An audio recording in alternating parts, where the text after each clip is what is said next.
My roommate borrowed my clothes constantly, but I didn't mind since we were the same size. Then she asked to borrow my car for a job interview. I said yes. That was 3 years ago. Tessa moved in during my second year of grad school. I'd posted an ad for a roommate after my previous one graduated, and Tessa showed up with 2 suitcases and a brilliant smile. She was starting a marketing job in the city, just moved from Nebraska, knew nobody. We clicked immediately. The clothes borrowing started small. A sweater here, a pair of jeans there. Is it cool if I borrow this for drinks tonight? She'd ask, already halfway into my closet. I didn't mind. We were the same size, same style. It felt like having a sister. By month 3, she was wearing my stuff more than her own.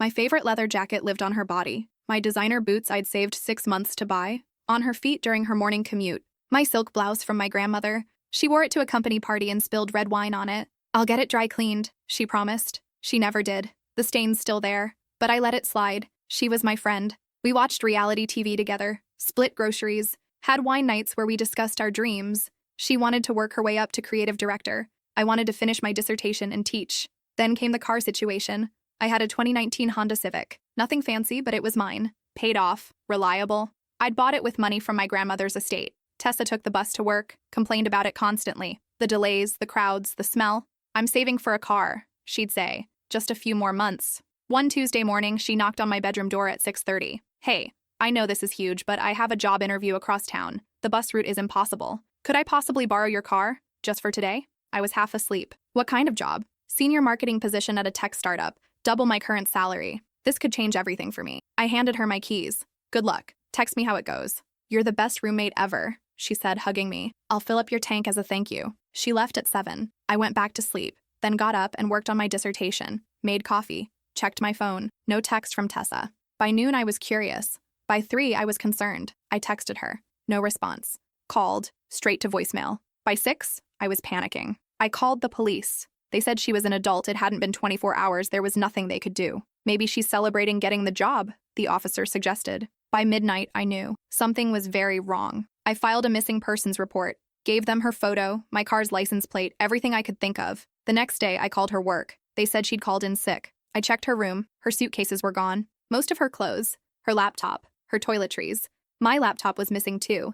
And my grandmother's jewelry box. And $400 in emergency cash I kept in my desk drawer. I called the police back. I think my roommate stole my car and robbed me. They opened an investigation. Found nothing. Tessa had vanished completely. My car's GPS had been disabled. Her phone was off. Her work said she'd quit via email that morning. Her emergency contact, her mom in Nebraska, said she hadn't heard from Tessa in 2 years. They were estranged. Not even her real name, her mom told me tiredly. That's what she goes by. But legally, she's something else. She does this. Takes what she wants and disappears. I'm sorry she targeted you. How many times has she done this? Her mom sighed heavily. That I know of? 4, maybe 5. But I suspect more. She'll settle somewhere for a few months, make friends, gain their trust. Then one day she takes whatever isn't nailed down and vanishes. Changes her name again. Moves to a new city. Starts over fresh like nothing happened. Why doesn't anyone stop her? Because she's careful, strategic, never takes enough to make it worth prosecuting across state lines, uses different names in different cities, moves constantly, never staying long enough for patterns to emerge. And honestly, most people are too embarrassed to admit they got conned by someone they trusted. They just want to move on and forget it ever happened. I can't just move on. That's my car, my grandmother's jewelry. My laptop has 3 years of dissertation research on it. Did you back it up? I had. Thank God I had. But the jewelry was irreplaceable. My grandmother had worn those pieces every single day of my childhood. They were the only things I had left of her after she died. The pearl earrings she got for her wedding. The gold bracelet my grandfather gave her on their 50th anniversary. The sapphire ring that had been in our family for 4 generations. All gone. The police investigation went nowhere. Tessa, or whatever her real name was, had vanished like smoke. My insurance covered the car eventually, but the payout was less than what I owed on my remaining student loans. I had to buy a cheaper, older replacement. A 2012 Toyota with 150,000 miles and a temperamental transmission. Start over from scratch. I spent weeks feeling stupid, naive, gullible. How had I not seen it? Looking back, the signs were everywhere. The way she'd wormed into my life so quickly. Borrowed my things constantly, normalizing it. Asked increasingly personal questions about my finances, my family, my valuables. She'd been mapping out what to take the entire time, calculating, planning. My friends tried to comfort me. She was a professional con artist. You couldn't have known, but I should have known. She never had visitors. Never talked about friends back in Nebraska. Her social media had only existed for 6 months before we met. No childhood photos, no college friends, No tagged pictures from anyone else, just carefully curated images of her smiling in coffee shops and at scenic overlooks. She'd been a ghost pretending to be a person, and I'd fallen for it completely. I finished my dissertation without my laptop, had to rewrite 2 entire chapters from memory and scattered notes. Defended it 6 months late. Got my PhD, but the achievement felt hollow, tainted. I'd been so violated, so fundamentally betrayed by someone I'd trusted. Then I tried to move on, got a teaching position at a small liberal arts college 3 hours away, moved to a new apartment, a studio this time, lived alone, didn't trust roommates anymore. Didn't trust anyone, really. I'd wake up at 3 in the morning, heart pounding, convinced I heard someone in my apartment. I'd check all my valuables obsessively, count my grandmother's remaining jewelry pieces, the ones that had been at the jeweler for cleaning when Tessa disappeared, touch my car keys to make sure they were still there, check my bank account daily for unauthorized transactions. My therapist said it was hypervigilance, a trauma response. She didn't just take your things, she took your sense of safety, your ability to trust. That's harder to replace than a car or jewelry. A year passed, then 2. I'd almost stopped thinking about Tessa every single day when I got a Facebook message from a stranger named Whitney. The message came at 11 at night on a random Tuesday. I almost didn't open it, thinking it was spam. I think we were both scammed by the same person, the message said. Her name was Tessa when you knew her, right? Red hair, great smile, supposedly from Nebraska. My stomach dropped. My hands started shaking. Yes. How did you find me? I've been tracking her for 3 years, building a database. You're the 5th victim I've located. Can we talk, please? I know this sounds insane, but I promise I'm not crazy. We met at a coffee shop the next day. I brought pepper spray and told 2 friends where I'd be. Still didn't trust strangers. Whitney was a few years older than me, maybe 35. Worked in finance, professional, serious. She had a leather portfolio with her, stuffed with documents. She lived with me 2 years before you, Whitney said, sliding a photo across the table. Same woman, different hair color, brunette instead of red, but definitely her. That smile, those eyes. Called herself Tessa then too. Same exact story. New to the city, starting a marketing job, needed a roommate because she didn't know anyone. We became friends. Best friends, or so I thought. What did she take from you? My car, a 2017 Mazda. My jewelry, including my mother's engagement ring, my laptop, and $2,000 in cash I kept in a safe in my closet. She'd watched me open it enough times to memorize the combination. I didn't even realize it was missing until 3 days after she disappeared. The police? Found nothing. She disappeared completely. No trace, no leads, no forwarding address. Her job said she'd quit. Her references turned out to be fake. Even the application she filled out for my spare room had a disconnected phone number within a week. So why are you still looking? Whitney's expression hardened.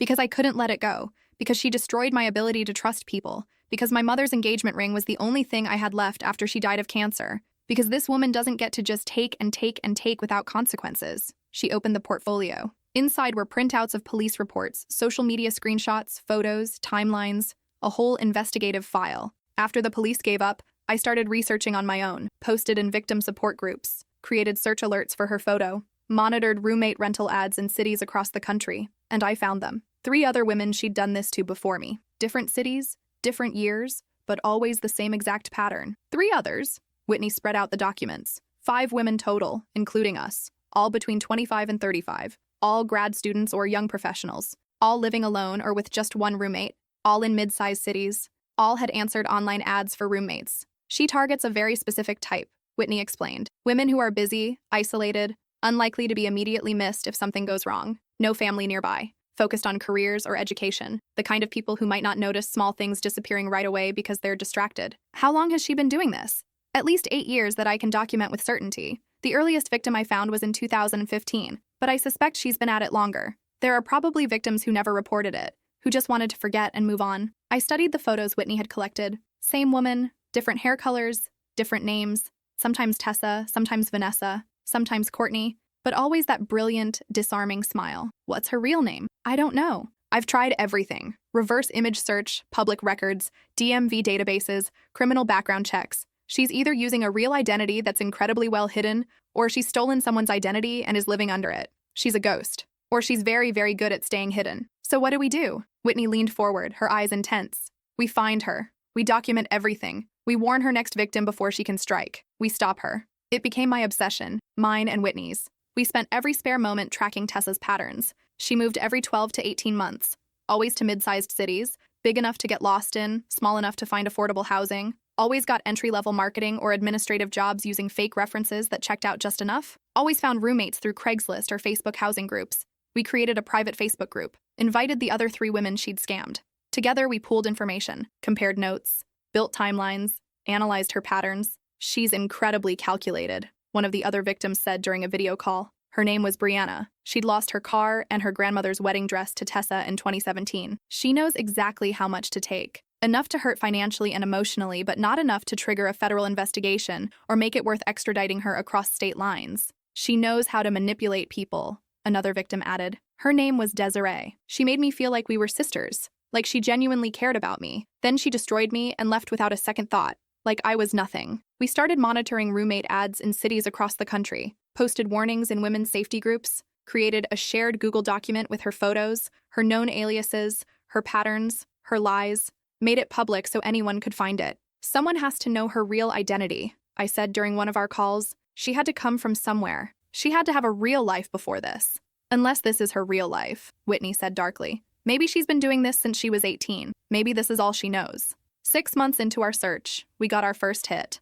A woman named Priya in Portland posted in a housing group about her new roommate, included a photo of them together at a Thai restaurant, both smiling. There she was, blonde now instead of red or brown, but definitely her. That smile, those eyes, the way she angled her head in photos. I messaged Priya immediately, my heart racing. This is going to sound absolutely insane, but your roommate is a con artist. She's done this to at least 5 other women across the country. She's going to rob you and disappear. Priya didn't respond for 6 hours. When she did, her message was skeptical. Vanessa's my friend. She wouldn't do that. We've been living together for 2 months. She's sweet and generous, and that's exactly what she wants you to think, I wrote back. I promise you, I'm not crazy. I'm not lying. Please look at this evidence. I sent her everything. Police reports, photos from all 5 victims, testimonies, timelines, the names she'd used, the cities she'd hit, the pattern that never varied. Priya went quiet. Then, 3 hours later, oh my God, she's been asking about my jewelry lately. Said she loves vintage pieces.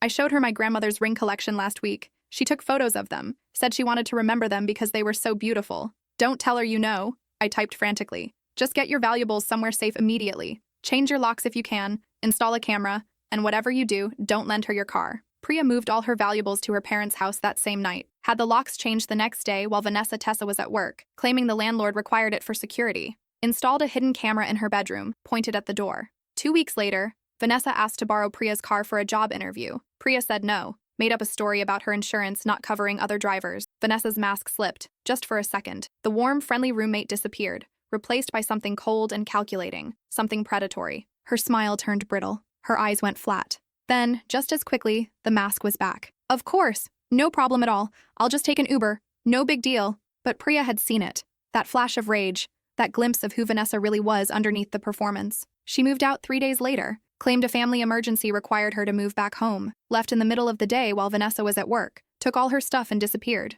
Vanessa tried calling her repeatedly, left voicemails that started friendly and concerned, then turned increasingly angry and accusatory. I thought we were friends. How could you just abandon me like this? Do you know how hard it is to find another roommate? This is so selfish. But she'd taken nothing, because there was nothing to take. Priya had protected herself. We saved someone, Whitney said when we all video called that night. We actually stopped her. But the victory was hollow, because we knew Vanessa would just move to another city, find another victim, start the cycle over. She's going to keep doing this forever, Brianna said, unless someone actually stops her. How do we stop someone who doesn't technically exist? Desiree asked. We didn't have an answer. For the next year, we tracked her obsessively. She moved to Austin, became Courtney, got a job at a tech startup, found a roommate named Becca through a Facebook housing group. We warned Becca, sent all the evidence. She believed us after seeing the police reports, protected herself. Vanessa, Tessa, Courtney disappeared 2 weeks later when she realized Becca was onto her. Then Denver, then Nashville, then Phoenix. Each time we found her new identity through her photos.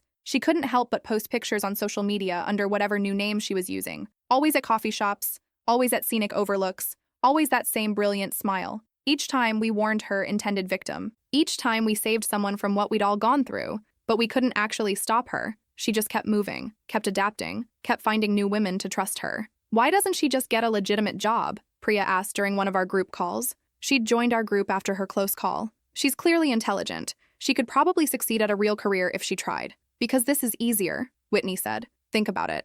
Why work 50 hours a week for a year to earn $40,000 when you can steal $40,000 worth of stuff in one day? She's a parasite. This is what she does. I started having nightmares again, dreaming that Tessa showed up at my college, that she enrolled as a student just to get close to me, that she'd come back to finish what she'd started because I'd interfered with her operation. My therapist increased our sessions to twice a week. "You're not just dealing with the original trauma anymore," she said. "You're re-traumatizing yourself by continuing to track her. This has become an unhealthy obsession. Someone has to stop her. But does it have to be you? You've already warned multiple potential victims. You've done more than most people would. At some point, you need to let go and focus on your own healing." But I couldn't let go. None of us could. We'd all been violated so deeply, so personally. She'd weaponized our loneliness, our trust, our kindness. She'd made us feel stupid for believing that someone could actually want to be our friend. 2 years after my car disappeared, I got a call from a Miami police detective. "We found your vehicle, abandoned in a parking garage downtown. Expired registration, covered in parking tickets dating back 6 months.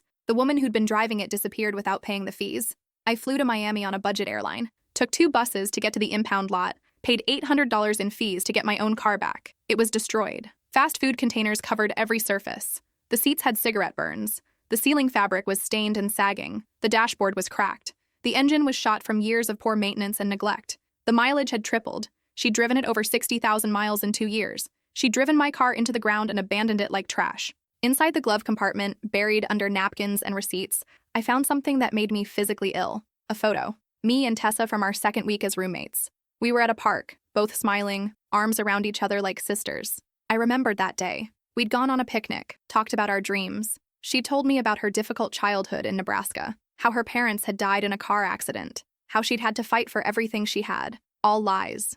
Every single word. On the back of the photo, in her handwriting, Project number 5, successful extraction, total value approx 18K, duration 4 months. I wasn't a friend, I wasn't even a person to her. I was a project, a mark, a dollar amount. She'd calculated exactly how much she could take from me and how long it would take to extract it. I brought the photo back home, added it to our growing evidence folder, proof of her sociopathy, her complete lack of empathy. "She keeps photos," Whitney realized when I showed the group. "She's keeping trophies of her victims." We started searching through social media more carefully. Finally found an Instagram account under the name Melody Wanderlust 22. The account was private, but we could see the profile picture. It was her. Different hair again, dark brown, almost black, with bangs. Brianna created a fake account, made it look like a young professional woman who'd just moved to a new city, posted generic content about coffee and sunsets, requested to follow Melody Wanderlust 22, was accepted within an hour. The account was chilling, hundreds of photos going back years. Tessa with different women in different apartments across the country. Always the same pose, arms around each other, both smiling. And in many of the photos, you could see details. Jewelry that didn't belong to her, clothes that weren't hers, designer bags. In one photo, she was holding car keys with a distinctive keychain, keys that belonged to one of our other victims. She was showing off her conquests, displaying her trophies, and she'd been doing it for years, secure in the knowledge that most people would never look closely enough to notice. "She thinks she's untouchable," I said, staring at the photos. "She has been so far," Whitney pointed out. "She's been at this for at least a decade, maybe longer, and she's never faced real consequences. We tried everything to catch her, contacted the FBI about interstate theft and identity fraud, but they said unless we could prove a pattern of felony-level theft in a single case, they couldn't help. She was too careful, too strategic, always taking just under the felony threshold in each state, always disappearing before law enforcement could build a solid case. She's studied the system," one FBI agent told me off the record. "She knows exactly where the gaps are. Interstate theft is hard to prosecute unless it meets certain thresholds. And since she's using different identities, it's nearly impossible to connect all the cases to one person legally, even though we know it's the same woman. So she just gets away with it forever? Unless she makes a mistake, gets greedy, takes too much from one person, or someone catches her in the act and she gets charged locally. But based on her pattern, she's too smart for that." 3 years after my car disappeared, I was teaching a summer seminar on women in literature when a student came in 15 minutes late. Young woman, about 19 or 20, flustered and apologetic. "I'm so sorry, Professor. I just moved into a new apartment this week and my roommate needed help setting up the Wi-Fi and I lost track of time. It's fine. Just find a seat and we'll catch you up." After class, she approached my desk, enthusiastic, bright-eyed. "I'm really excited about this course. My roommate's excited for me too. She's thinking about going back to school herself to finish her bachelor's degree." Something in my chest tightened. "That's wonderful. What does your roommate do?" "She works in marketing for a startup downtown. She just moved here from Phoenix. She's super nice. We're already like best friends. It's so cool because I was worried about finding a roommate I'd actually like, you know?" My hands went cold. "What's her name?" "Tessa. Do you know her?" I pulled up a photo on my phone, one from our evidence folder, recent, from her Instagram. Is this her? The student's face lit up. Yeah, that's her. How do you know Tessa? Oh my god, is this like a small world thing? What's your name? Riley. Riley Chen. Riley, I need you to sit down. What I'm about to tell you is going to sound absolutely insane. But I need you to listen carefully and take me seriously. I told her everything, showed her the evidence we'd compiled. The police reports from 5 different women in 5 different cities, the photos spanning nearly a decade, the testimonies, the pattern that never, ever varied. Riley's face went from excited to confused to pale to horrified. She asked about my car yesterday, Riley whispered. She said hers was in the shop and she might need to borrow mine for a job interview next week. She was being so sweet about it. Said she'd fill up my tank and everything. My stomach dropped. The exact same script, word for word what she'd said to me 3 years ago. Don't lend it to her. Don't lend her anything. Get your valuables out of that apartment immediately. Today. Right now. But I can't just accuse her of, she's been so nice. We've been having wine nights and watching TV together, and that's what she does, I said, hearing the desperation in my own voice. She makes you feel special, like you're friends, like she actually cares about you. That's how she gets access to your life. Trust me, Riley. I've been exactly where you are. So have 6 other women. We're all telling you the same thing. Riley moved her stuff to her boyfriend's apartment that afternoon, told her parents what was happening. They came and got her valuables, her grandmother's jewelry, her laptop, anything of value. She installed a lock on her bedroom door that night. When Tessa asked to borrow the car a week later, Riley said no, claimed her insurance specifically prohibited other drivers after a friend had gotten in an accident. Tessa's face did that thing, that flicker, the mask slipping for just a fraction of a second, the warm, bubbly roommate disappearing, replaced by something cold and dead-eyed. Then the smile snapped back into place. Oh yeah, totally understand.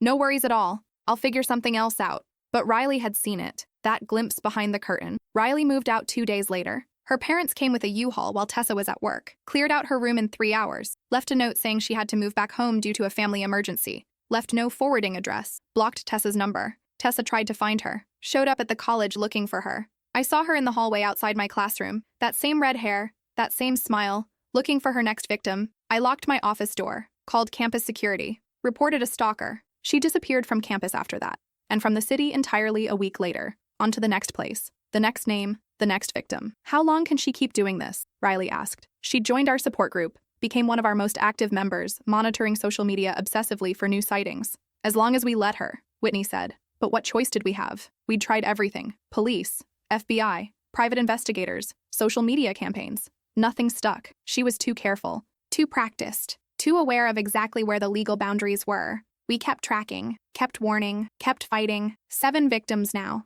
7 women whose lives she'd disrupted or destroyed, but also 7 women working together to protect others from the same fate. We called ourselves the Tessa Project. Dark humor, gallows humor. But it felt right. She'd made us into projects. Now we'd made her into one. Last month, we got another hit. She's in Seattle, calling herself Melody, working at a tech company, living with a roommate named Autumn who posted a cheerful photo of them at Pike Place Market. We contacted Autumn, sent the evidence, the warnings, the pattern. How many times has she done this? Autumn asked over video chat. At least 7 that we can document, probably dozens more that we don't know about. Why hasn't anyone stopped her? Because the system isn't set up to stop people like her. She's careful, strategic, never takes enough to make it worth a major investigation, uses fake identities, moves constantly, and most victims are too embarrassed or traumatized to keep fighting after the initial police report goes nowhere. That's fucked up. Yes, it is. Autumn protected herself, moved her valuables, installed cameras. When Melody asked to borrow her car, Autumn said no. Melody disappeared 3 days later. It's been 3 years since Tessa borrowed my car for a job interview. 3 years of tracking her across the country. 3 years of nightmares and hypervigilance, and obsessive checking of locks and bank accounts. My car is gone. My grandmother's jewelry is gone. The $400 in cash is gone. My sense of safety is gone. My ability to trust people is fundamentally broken, but I'm still here, still fighting, still warning others. And somewhere out there, right now, Tessa is planning her next move, choosing her next city, crafting her next identity, looking for woman number 8, number 9, number 10. Women who don't know they're being targeted, who think they've found a friend, who are about to hand over their car keys to a smiling predator. My therapist still says I need to let go, that this crusade is unhealthy, that I'm preventing myself from healing by refusing to move forward. But how can I move forward knowing she's still out there, still hurting people, still taking and taking and taking without consequences? 7 women in our group now, 7 survivors bound together by trauma. We've saved at least 4 people from becoming victims. 4 women who still have their cars, their belongings, their sense of safety. 4 women who got warned before it was too late. Is that enough? Is 4 saved lives worth 3 years of obsession? I don't know. Some days I think yes. Some days I think I'm losing myself to this. That Tessa has taken not just my stuff, but my entire future. That I'm letting her win by giving her this much space in my head. But then I think about Riley, about Autumn, about Priya and the others we warned, about how different their lives would be right now if we hadn't found them in time. And I think one more. We'll track her one more time, warn one more person, save one more woman from what we went through, and then maybe I can let go. But probably not. Because Tessa borrowed my car for a job interview 3 years ago. And even though I'm never getting it back, I can make damn sure she doesn't take anyone else's. That has to count for something. That has to mean something. Even if it means I'll be looking over my shoulder for the rest of my life, waiting for the day she decides to come back and finish what she started. Some violations don't heal. Some betrayals don't fade. Some people take pieces of you that you never get back. But at least I'm not alone anymore. 7 of us now. 7 women who understand, who believe each other, who fight together. Tessa wanted to make us into victims. Instead, she made us into warriors. Not sure that's what she intended, but it's what she got.